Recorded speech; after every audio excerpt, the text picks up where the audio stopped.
सोचिए, अगर एक एक्सपेरिमेंट फेल हो जाए तो नुकसान सिर्फ मशीन का होता है, लेकिन अगर एक्सपेरिमेंट इंसान पर हो तो क्या हो सकता है?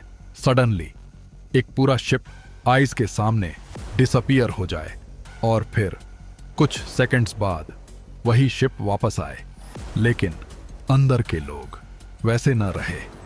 क्या ये पॉसिबल है या फिर ये सिर्फ एक कहानी है? वर्ल्ड वॉर 2 के समय एक ऐसा एक्सपेरिमेंट होने का क्लेम किया गया जिसे आज हम फिलाडेल्फिया एक्सपेरिमेंट के नाम से जानते हैं।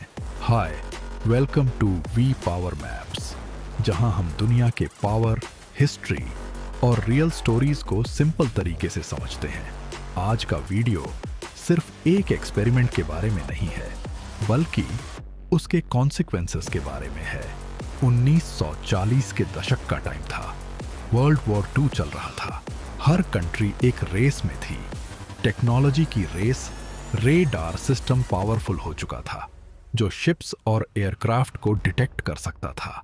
और इसी वजह से एक आइडिया आया, क्या हम अपने शिप्स को रेडार से इनविजिबल बना सकते हैं? ये आइडिया रियल था, लेकिन जो कहानी बनी वो रियल से काफी आगे चली गई। कहानी के अकॉर्डिंग 1943 में यूनाइटेड स्टेट्स नेवी ने एक सीक्रेट एक्सपेरिमेंट प्लान किया। यूएसएस एल्ड्रिच नाम का एक शिप इस एक्सपेरिमेंट का पार्ट बना। गोल सिंपल था, शिप को रेडार से इनविजिबल बनाना। स्ट्रॉन्ग इलेक्ट्रोमैग्नेटिक फील्ड्स यूज किए गए और फिर कुछ लोगों के मुताबिक शिप के अराउंड एक स्ट्रेंज ग्रीन ग्लो दिखाई दिया और फिर शिप धीरे धीरे डिसअपियर हो गया। लेकिन इस कहानी का सबसे इंपॉर्टेंट हिस्सा शिप नहीं है, बल्कि अंदर के लोग हैं, क्रू मेंबर्स। सोचिए, एक नॉर्मल नेवल क्रू जो अपनी रूटीन ड्यूटी कर रहा है, अचानक एक एक्सपेरिमेंट का पार्ट बन जाता है जिसके बारे में उन्हें पूरी इंफॉर्मेशन भी नहीं है। कुछ क्लेम्स कहते हैं कि एक्सपेरिमेंट के बाद सब कुछ नॉर्मल नहीं रहा। कुछ क्रू मेंबर्स मेंटली स्टेबल नहीं रहे। कुछ लोग एक्सट्रीम स्ट्रेस और कंफ्यूजन का शिकार हो गए। कुछ को सीवियर हेल्थ प्रॉब्लम्स हुई। लेकिन कहानी यहीं खत्म नहीं होती।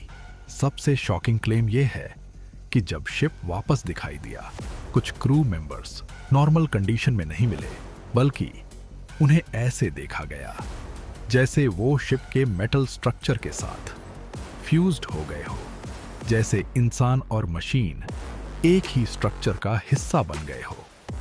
सोचिए, अगर ये सच होता तो ये सिर्फ एक एक्सपेरिमेंट नहीं होता, बल्कि साइंस का एक डेंजरस फेलियर होता।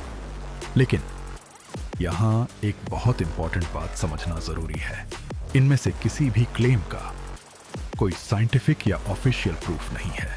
ये सब स्टोरीज, रूमर्स और अनवेरिफाइड सोर्सेज पर बेस्ड हैं। इस कहानी को और मिस्टीरियस बनाने के लिए एक नाम और जोड़ा गया, अल्बर्ट आइंस्टीन। कुछ लोग कहते हैं कि उनकी थ्योरी का यूज हुआ, लेकिन इसका कोई सॉलिड प्रूफ नहीं है। तो सच क्या है? एक्सपर्ट्स कहते हैं यूनाइटेड स्टेट्स नेवी ने इस क्लेम को रिजेक्ट किया है। कोई ऑफिशियल रिकॉर्ड नहीं है और ये स्टोरी 1950 के दशक के एक लेटर से पॉपुलर हुई। लेकिन रियल एक्सपेरिमेंट्स हो रहे थे, जैसे डीगोसिंग और रेडार रिलेटेड टेक्निक्स। मतलब साइंस रियल थी, लेकिन कहानी एग्जैजरेट हो गई। तो फिर लोग इस पर बिलीव क्यों करते हैं? क्योंकि जब वॉर होता है तो सीक्रेटरी हाई होती है। जब इंफॉर्मेशन इनकम्प्लीट होती है तो इमेजिनेशन काम करता है, और जब टेक्नोलॉजी समझ नहीं आती तो वो मैजिक लगती है। तो कंक्लूजन ये है, फिलाडेल्फिया एक्सपेरिमेंट एक फैसिनेटिंग स्टोरी जरूर है, लेकिन साइंटिफिकली प्रूवन नहीं है। लेकिन इस कहानी का सबसे पावरफुल हिस्सा टेक्नोलॉजी नहीं, बल्कि ह्यूमन इंपैक्ट है। और इसी तरह की वी पावर मैप्स को सब्सक्राइब जरूर करें। Stay informed, stay aware.